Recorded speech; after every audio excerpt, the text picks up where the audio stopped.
Morning guys. So forgive the fact that I've got a little bit of a flu. It's been a couple of weeks of terrible weather here in South Africa and I've been flying in the rain, so naughty boy, I've got the flu. But that's not going to stop me introducing you to the new Rodeo Revolution.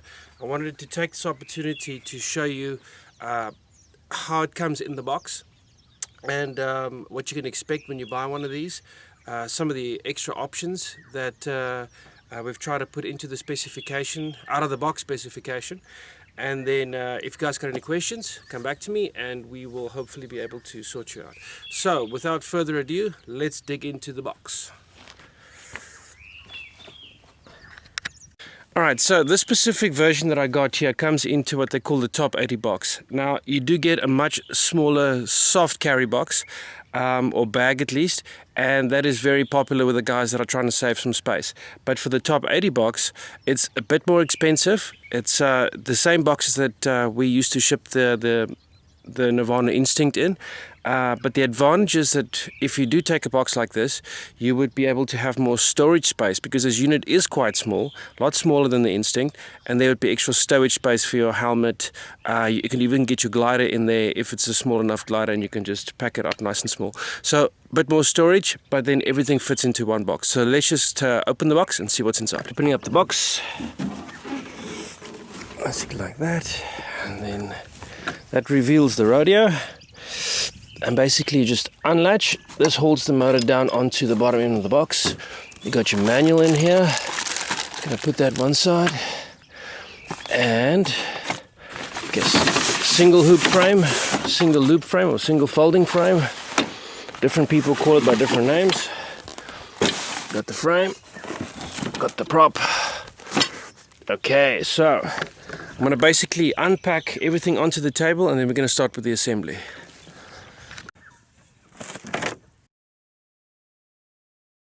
Start by taking out the unit. Very lightweight, small package. This total unit weight would be 23.5 kilos if you've got the single folding frame on it. Okay.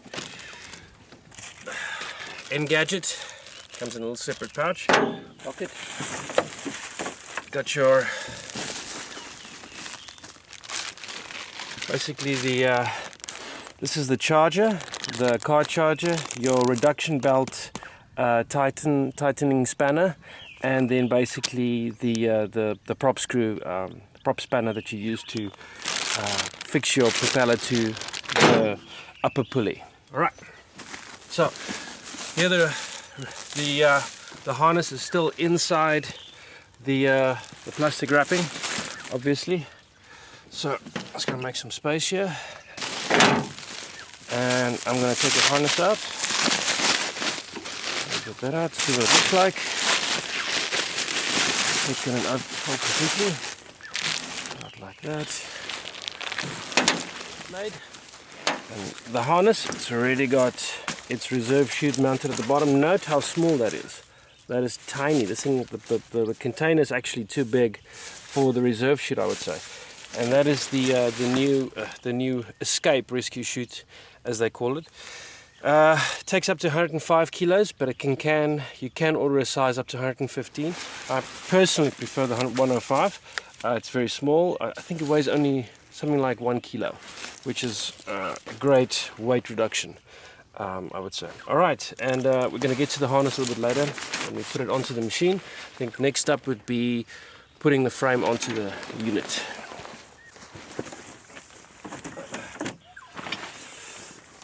There we go. So let's get to it. Got the propeller, 3-blade 125. It's called the grey line. 125 centimeter props, and that is easy to put onto the machine. I'm just going to put it to the side. Now, the single hoop netting system, or single folding frame as they call it, is a bit of a messy put together. And this is all going to be changed with a new design. It's going to be incorporated pretty soon. But for the purposes of this video, I'm doing a whole assembly of the current version, and then we'll do an update when the new frame becomes available. Removing all the parts.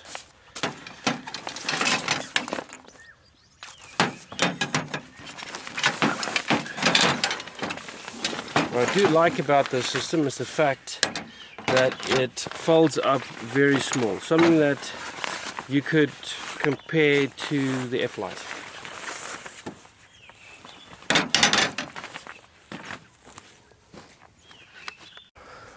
Okay, so we got the frame pieces here, and basically I'm going to recommend that you start with the bottom section and the top section first, and then you do the sides. So what you got to look out for would be the clues that's indicated on the arms when it comes to the single loop. So this one says upper, so you can pretty much just put that in. Very simple.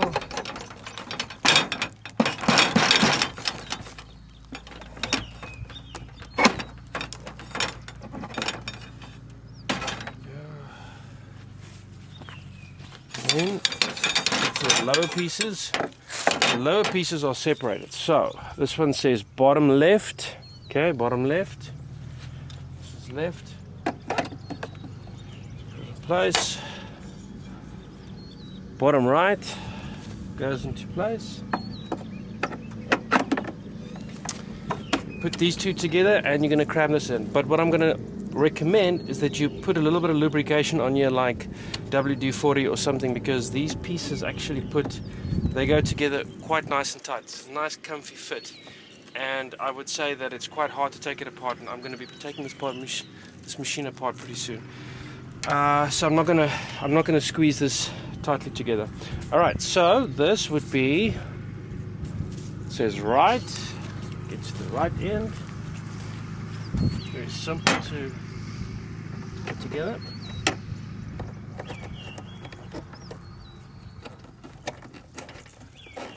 Bring you guys in for a close-up in a second.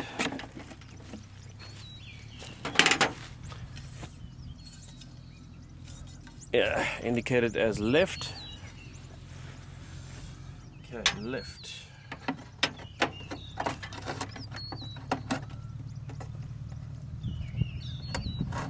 Hope I got it right. Okay, so this I'm just going to keep together with the Velcro strapping. Circles around. Right. Let's see if the baby will stand.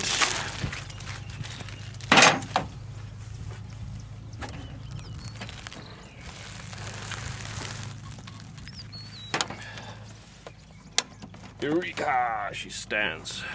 Okay, everything's in place as far as I can see. These little Velcro strappings, I'm just going to bring the camera a bit closer. Okay, so these Velcro strappings keeps the frame together. Comes with both the double frame and the single frame, and so it just keeps the frame nice and tight, especially in the beginning when all the parts are pretty new. See if this one is up. Nope, it's not. Fallen off. Should just take it around like that, get it to the right spot.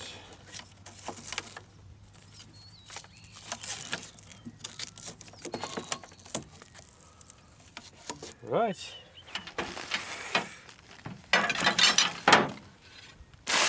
Up comes the messy part. Moving the camera back a little bit. Come apart and you'll see where it fits in. Okay, so this, when it comes apart like this, it actually makes sense how it's going to come into the top part, and that is where I think I will start.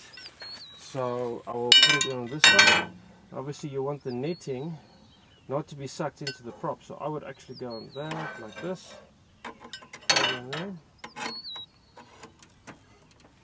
Make sure the machine doesn't fall over.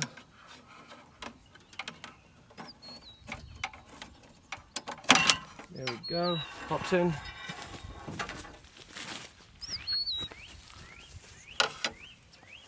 I would have said that the netting would be on this side, but now I've already plugged that in over there. So the netting should be on this side. I'm going to undo this just quickly. Correct that mistake. This is a nice and tight fit, so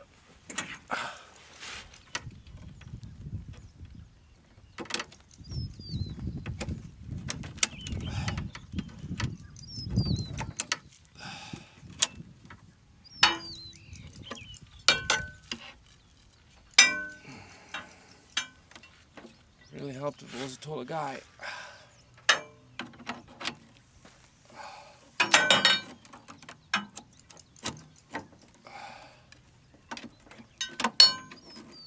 Okay, there we go. Right, netting is on the front. Box to the side.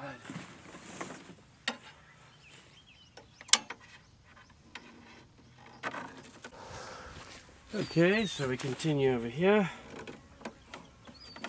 Flips in, pops in quite nicely. The net is on the harness side of the frame, because if it's on this side, obviously it's going to get sucked into the propeller. So let's see if this all works out.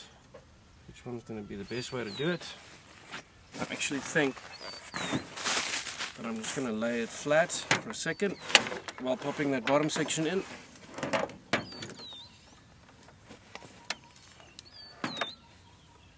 Make it a bit easier. There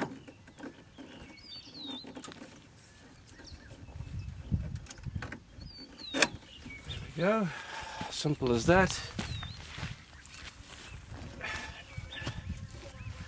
It actually looks way more complicated than it actually is. So maybe the first time you do this, it's going to look like a bit like spaghetti, but as you get gelled up at the process, it's going to be simple. There we go.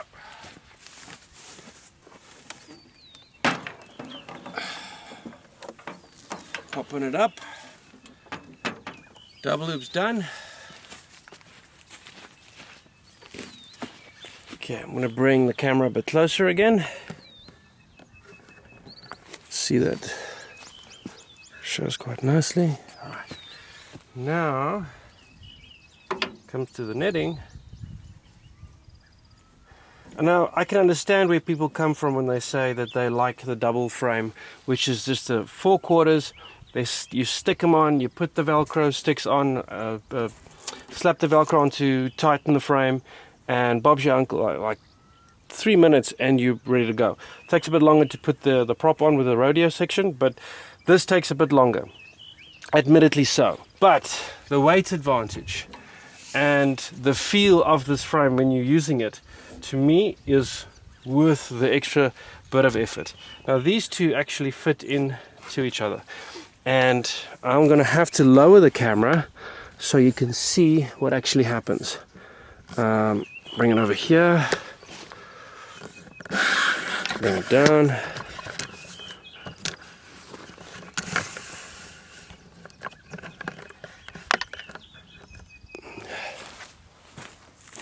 Okay, now the first time around, you see this has to go around here like that. And this has to kind of tighten through, make sure that it sticks. So you take it through the black little thingamajig. It sticks and it's fine, but I would also just make a knot on this side. I'm not going to make a full-blown double, just why not? Just for the sake of safety. I'm not going to fly with it now, but I like it to be nice and tough. Anyways, you can do it. All right. You guys get the point. All right, on the top. Let's get to the top. Top, you see over there, that has got to flip around and be on the inside of that. There we go. That's the frame. Wasn't that hard, was it? It's not that bad. All right, we got the whole thing done. You can see over here that it's not secured, so that just needs to be done as well. All right. Next step, we got the propeller. Single bolt configuration.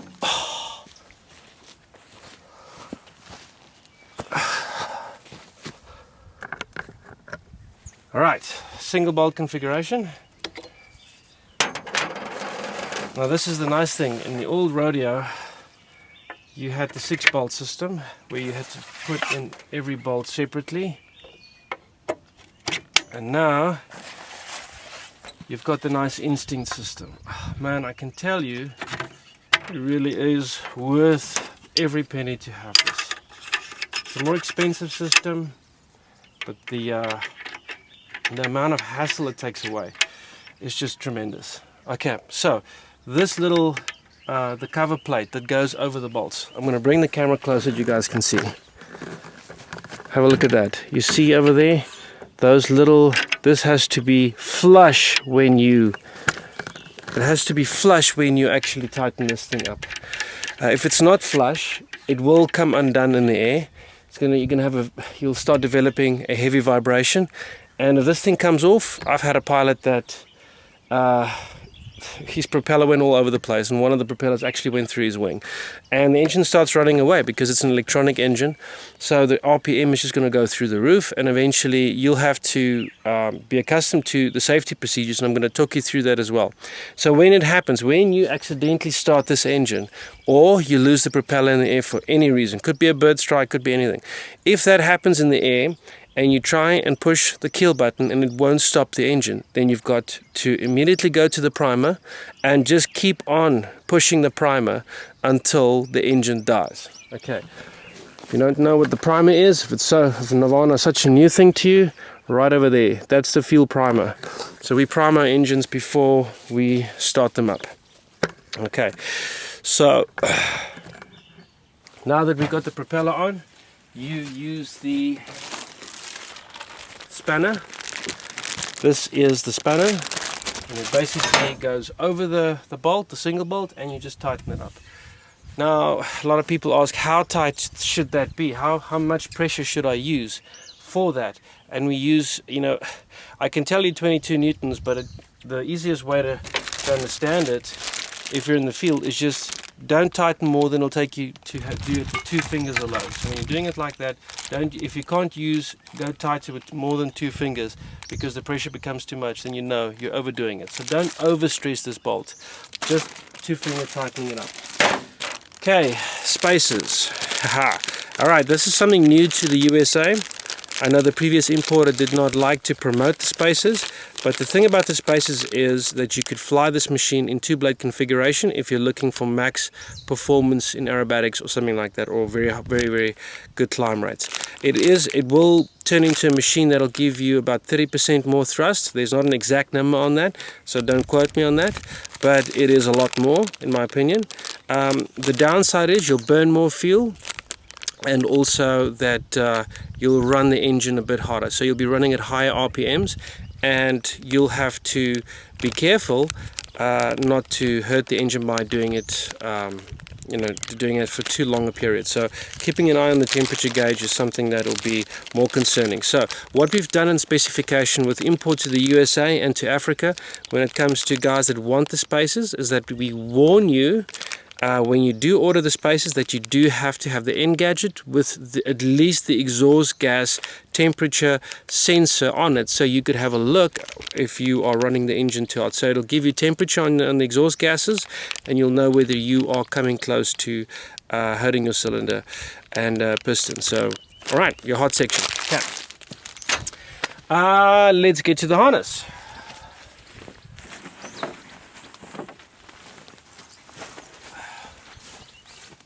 I'm going to pivot this around.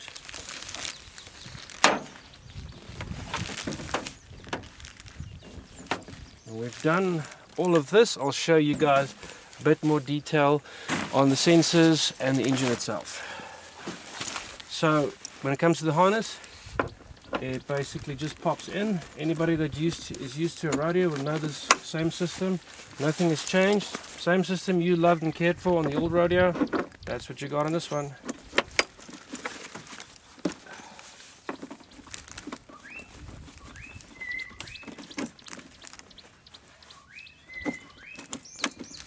There we go. Okay, before I close up here, there's your surprise. Where's the battery? Battery's gone. This can't be it, surely. Huh? That's it. Alright. This is a electronic spark engine. As far as I know, it's the first of its kind. It's definitely the first paramotor to come to this, and I've spoken to a lot of remote control guys that build these machines for a living, and this is the first time that something like this will power the electric start of the machine and both the spark of the machine. And this is it. This is a high capacity, super top secret kind of thing that they've developed with a little circuit board on it. The machine, the engine, does not charge the battery. This comes with a car charger that you keep powered up. And the longest we've flown this is for 10 hours a day for 3 days in a row on an Icarus, so it does last quite a bit. So we say, you know, if it all depends on your upstart regime in the morning. If you are not the kind of guy that has got the settings 100% correct when startup happens, and you keep on swinging the propeller, it'll eat up the amount of starts that you can get out of this battery.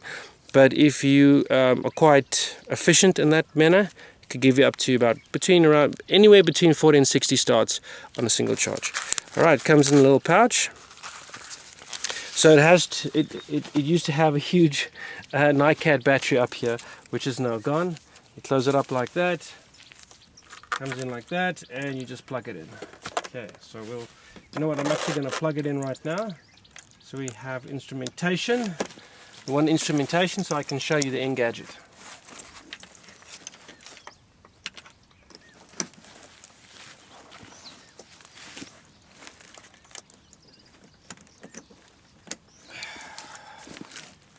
Right, sweet.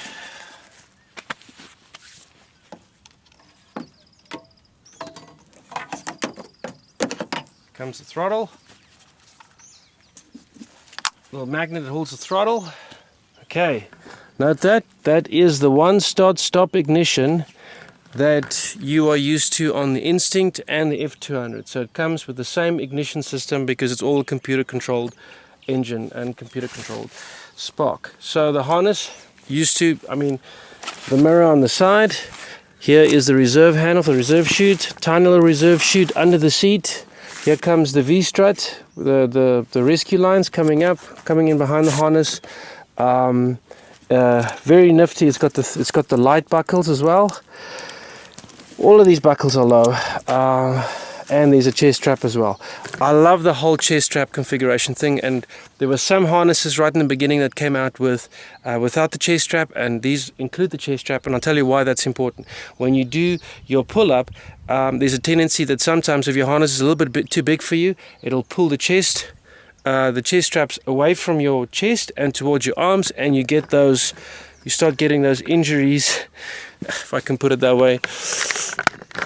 You start getting those blue lines on your arms over here. I don't know if you guys have ever had that, but it's from if you do a lot of flying and you don't have the chest strap secured on something like the F200, it starts giving you these little blue lines over here, the little bit of injury. Okay, let's go to the engine.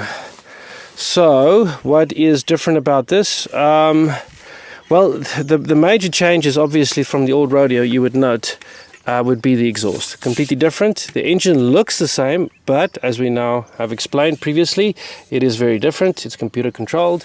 And the carburetor setup, you're used to the same kind of setup on the older Rodeos, which is the air filter. I like this air filter. I'm actually recommending this air filter to be used on other machines as well, like the Ranger and the F-Flight. The F-Flight comes with the silencer box, the carbon fiber silencer box, but I'm also recommending that guys get those air filters separately installed or like that from factory, but your dealer can do that for you. And the reason why I suggest that is because it increases the visibility that you have over your engine. Okay, I'm going to fire up the end gadget because I want to show you what the instrumentation looks like, so give me a second on that. Okay, end gadget in its little pouch or pocket, whatever you want to call it. This is the screen that's going to be displaying your temperatures, the RPM, and it logs your flight times. You can log your single flight time, you can reset that, you can have an overall flight time logged so that you know how many hours you've done. And that's kind of cool because you'd know how long or how far you can still go before you get to service. So on these machines you don't service up until 100 hours. At the 100-hour service, that's basically your first big one where you're going to change out the filters and the fuel lines, etc. So I also like to give an indication by saying that it's good to do it every 100 hours or 12 months. So if you're a pilot like me that will be flying 100 hours every I would say 4 months, okay? So I fly about 300 to 400 hours a year, even more than that. So because of that, I do my service interval quite often within a year. All right, switching on the Engadget, up comes the display. What do we have here? Okay, so on the display, you will note that you've got your voltage, which says 12.2 volt. So there is definitely room for a bit of charging on the battery. You will have your RPM. That's 0 over there. It'll show the RPM as you fly, and two blade it'll go up to about 7,000 RPM or 7,500 RPM. If you set it a bit rich, you can sustain a nice 7,100 RPM and two blade configuration. Otherwise, it's going to give you a bit less on the three blade, which is about 6,800, 6,900 RPM. I've heard of guys doing 7,000 with a three blade configuration, and that is fantastic. Okay, the temperatures that you'll get now on this specific machine and on the specification that we are importing into the USA, into Africa, is that we only have one sensor that'll be giving a reading here, and that will be the exhaust gas temperature sensor. Okay, so exhaust gas temperature gives you an indication if you've screwed up your mix, your fuel mix. You didn't have put enough oil into your fuel, and therefore the engine will immediately spike on the exhaust gas. Now, what is that on this engine? It's about 640 degrees Celsius. If you are running more than, or you're getting close to that, if you start getting to 600 and you're going over to 600, you need to keep an eye on it. So these things aren't always 100% calibrated, and therefore don't take it as gospel. It is something that if you do see irregular spikes flying three blade and all the settings are correct, then you contact your dealer and we'll send you some indication on how to if it's a problem or not. But that is why dealer assistance is important. Okay, so basically you only have this one. I'm going to take the camera in there. There's the one sensor goes onto the exhaust. And the cable goes to the computer. The computer is stuck there in the middle there. I can't get a great angle on that. Okay, so having the exhaust gas is a really great way to determine whether you can seize or not. So we've picked one sensor. On the F200 you'll have two sensors. You'll have the head sensor and the exhaust gas temperature. You know, it's a pricing thing. The reason why we only put the one sensor on, we're trying to save money, keep the price as low as possible on this machine, and make it a very affordable option. It is coming out for a great price in the USA. If you are taking what this machine offers you, value for money wise, I would say it's over the moon. You can't really compare what you're going to get from anything else on the market. I frequently race against a lot of other brands, and although I might have a lot of respect for them, I would say that this being the first electronic spark and all those extra gauges and electronic start and a one start-stop ignition, that you don't have to take your hands off the toggles when you come in for landing to start or stop the engine or restart to go around. All of those features are very unique to Nirvana's product, and I'm so glad it's finally come out with the Rodeo, because I'll be honest, I haven't imported a single Rodeo into South Africa, for the simple reason it didn't have one start-stop ignition. And the kind of piloting that we do here in South Africa is not really sport related. It is very practical aviation basis.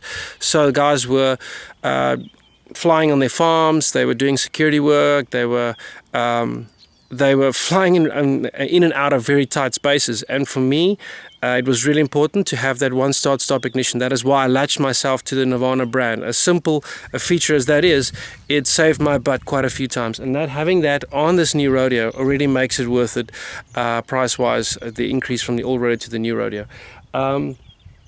What other features are really super important when it comes to this? I think the value, I'm going to come back to value for money. The fact that you've got the F200 technology built into this package, and with a single folding frame, the factory says it's 23.5 kilos. If you put the reserve, you add the reserve to that a tiny bit more, it's only 1 kilo, so it'll be 24.5 with the reserve chute. That is quite incredible. And now I'm going to put the two machines back to back so you can compare and see the two of them next to each other, and why you would buy the F200 or the Rodeo. So let's do that next.